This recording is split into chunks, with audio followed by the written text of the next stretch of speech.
आज की बड़ी खबर की डिटेल में पड़ताल करने का। 1 जून को लोकसभा चुनाव के 7वें और आखिरी चरण के लिए वोट डाले जाने हैं और आज आखिरी दौर का आखिरी प्रचार है जो कि 2 घंटे से भी कम वक्त में थम जाएगा।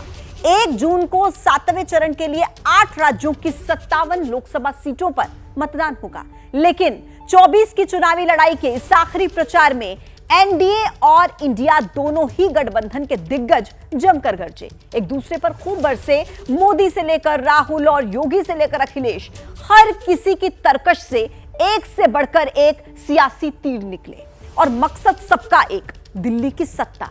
सियासत की इसी डगर का विश्लेषण करेंगे और इसके लिए मेरे साथ जुड़ेंगे कन्याकुमारी से सियासत की हर नब्ज समझने वाले वरिष्ठ सहयोगी अभिषेक उपाध्याय। अभिषेक उपाध्याय कन्याकुमारी से हमारे साथ कनेक्ट हैं और हर खबर पर डिटेल में बात उनसे हम करेंगे, लेकिन उससे पहले अभी की बड़ी खबर दर्शकों को सबसे पहले लोकसभा चुनाव से जुड़ा है ये अपडेट। कुछ ही देर में थम जाएगा 7वें चरण का प्रचार। शाम को 6 बजे थम जाएगा चुनाव प्रचार का शोर। 7वें चरण के लिए 1 जून को वोटिंग है। 8 राज्यों की 57 सीटों के लिए मतदान होगा, लेकिन आज शाम 6 बजे चुनाव प्रचार का यह शोर थम जाएगा और चुनावी मैदान में आपको शाम को 6 बजे तक कई बड़े दिग्गज नेता आपको नजर आएंगे। 8 राज्यों की 57 सीटों के लिए वोटिंग होगी 1 जून को। ये जो तस्वीरें आप अपने टीवी स्क्रीन पर देख रहे हैं, देखिए किस तरीके से प्रधानमंत्री नरेंद्र मोदी लोकसभा चुनाव के आखिरी प्रचार में गरजे। आखिरी चरण के तहत पंजाब में पीएम ने सभा की।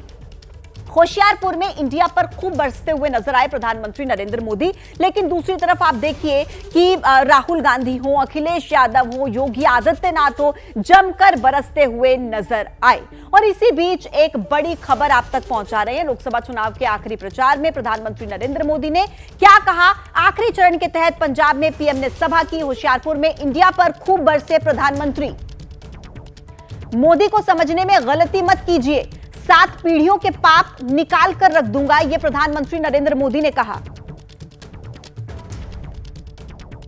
भयंकर झूठवादियों ने पंजाब को गैंग वॉर में झोंक दिया है।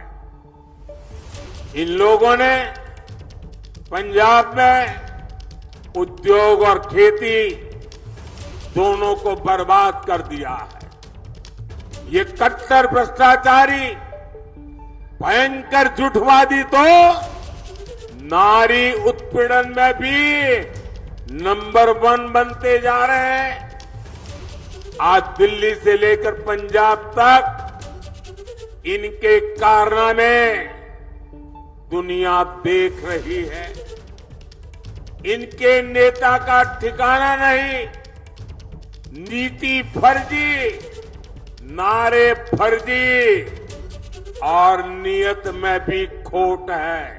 लेकिन इन्होंने सेना को भी राजनीति का हथियार बना दिया। इससे बड़ा पाप कोई नहीं कर सकता है। और मैं इंडिया अलायंस वालों को कह रहा हूं, मैं चुप बैठा हूं, इसका मतलब ये समझिए, गलती मत कीजिए मोदी को समझने की। अगर मोदी जिस दिन मुंह खोलेगा तुम्हारी 7 पीढ़ी के पाप निकाल करके रख दूंगा। आपको मोदी को जितनी गालियां दे दीजिए, लेकिन मेरे देश की सेना का अपमान ये मोदी नहीं सहन करेगा। आखिरी चरण में मतदान के सारे रिकॉर्ड तोड़ दीजिए, भारी मतदान कीजिए और जहां जहां भाजपा एनडीए के उम्मीदवार है वहां भारी बहुमत से विजयी बनाइए। 400 पार का आखिरी जो काम है वो आखिरी तबके के मतदाताओं के पास है। मुझे पूरा विश्वास है कि वो सौभाग्य जाने नहीं देंगे।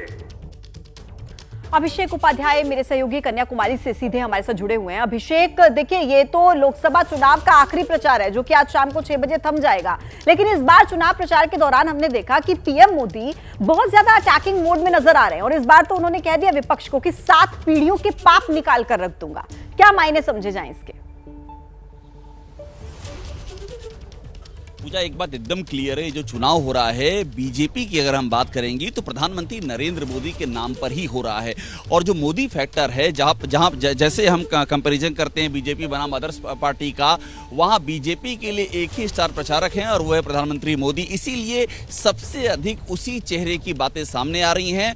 और एक बात और, पीएम जो एग्रेसिव प्रचार की आप बात कर रही हैं वो इसलिए भी है क्योंकि बहुत जगह पर आप लोकल लेवल पर देखेंगी तो बहुत सारे कंट्राडिक्शन दिखाई पड़ रहे हैं, बहुत जगहों पर असंतोष की बातें आ रही हैं, बहुत जगहों पर लोकल नाराजगी आ रही है, बहुत जगहों पर जात का फैक्टर आ रहा है। लेकिन जब प्रधानमंत्री मोदी का ब्रांड इनके ऊपर करते हैं तो एक तरह से वो अम्ब्रेला की तरह से काम करता है और ये सारे जो कंट्राडिक्शन है, ये सारे कंट्राडिक्शन बौने हो जाते हैं। और यही वजह है पीएम मोदी बहुत ही ज्यादा एग्रेसिवली अपनी बातें रख रहे हैं। इस पूरे चुनाव को मोदी बनाम अदर्स करने की ये पूरी रणनीति है। जैसे प्रधानमंत्री नरेंद्र मोदी अपनी बात रख रहे हैं, तो ये जो आखिरी चरण का चुनाव प्रचार चल रहा है, इसमें जो विपक्ष के नेता है वो भी देखिए किस तरीके से बरस रहे हैं। बड़ी खबर यह है कि आखिरी चरण में ओडिशा में राहुल ने रैली की, बालासोर में बीजेपी पर राहुल ने बड़ा हमला किया, कहा कि बीजेपी वालों ने मुझ पर कई केस लगाए, मेरी सदस्यता छीन ली, मेरा घर छीन लिया, लेकिन मेरे लिए घर की कमी नहीं है, ये राहुल गांधी ने कहा बालासोर में जब वो चुनाव प्रचार कर रहे थे। उस दौरान उन्होंने ये बात कही। उड़ीसा में बीजेपी है और बीजेडी है, ये दोनों मिली हुई पार्टियां हैं, ये दोनों एक जैसी हैं। इनकी यहां पे पार्टनरशिप है, पान वाली पार्टनरशिप है उड़ीसा में।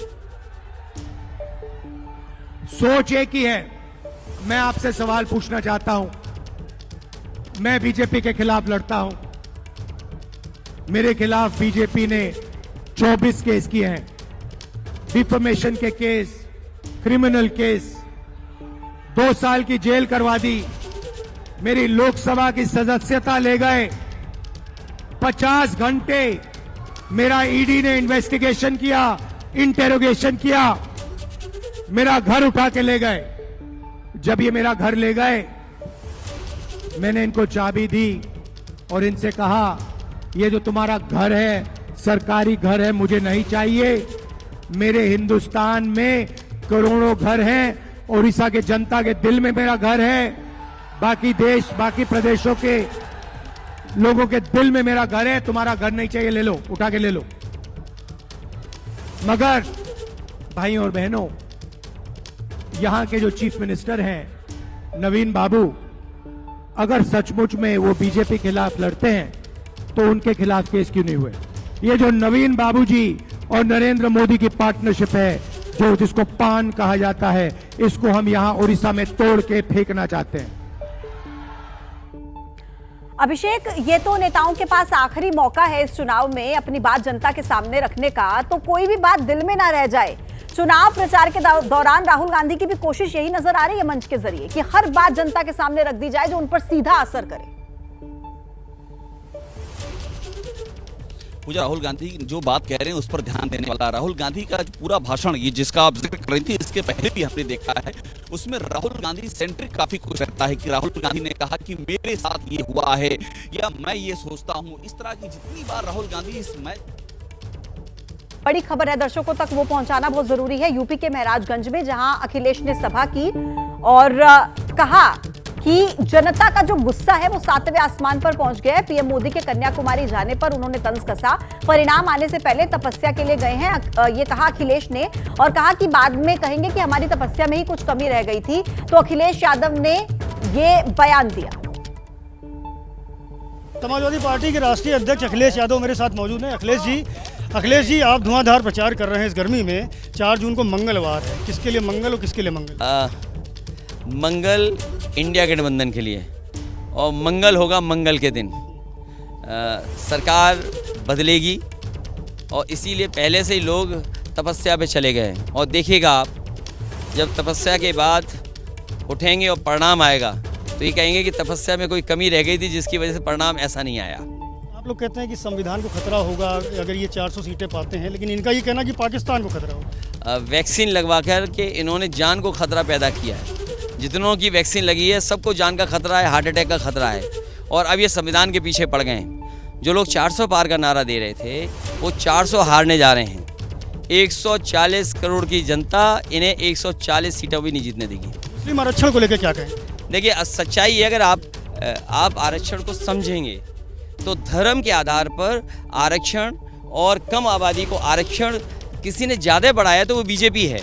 सच्चाई में जो आरक्षण को छीना है पिछड़े दलित आदिवासियों का तो बीजेपी ने।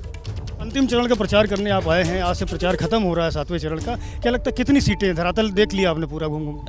80 की 80। बहुत शुक्रिया हमसे बात करने के लिए। तो समाजवादी पार्टी के राष्ट्रीय अध्यक्ष अखिलेश यादव हैं, जिनका ये कहना है कि 80 की 80 सीटें चुनाव में जीतेंगे। पूरा जो रैली का कार्यक्रम था, आज से चूंकि 7वें चरण का आखिरी दिन है, अखिलेश यादव घोसी आए हुए थे, बड़ी संख्या में मौजूद लोगों ने उनको सुना और अखिलेश यादव ने दावा किया कि निश्चित रूप से ये चुनाव उनके हक का है। कैमरामैन प्रेम सिंह के साथ संजय त्रिपाठी, एबीपी न्यूज़, मऊ।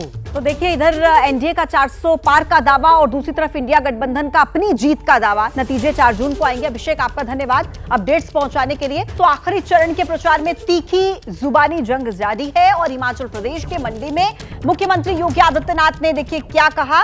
कंगना रनौत के लिए योगी ने प्रचार किया और कांग्रेस को मुस्लिम लीग के नाम पर घेरा। मुख्यमंत्री योगी आदित्यनाथ, उन्होंने आखिरी चरण के प्रचार में कांग्रेस को घेरा।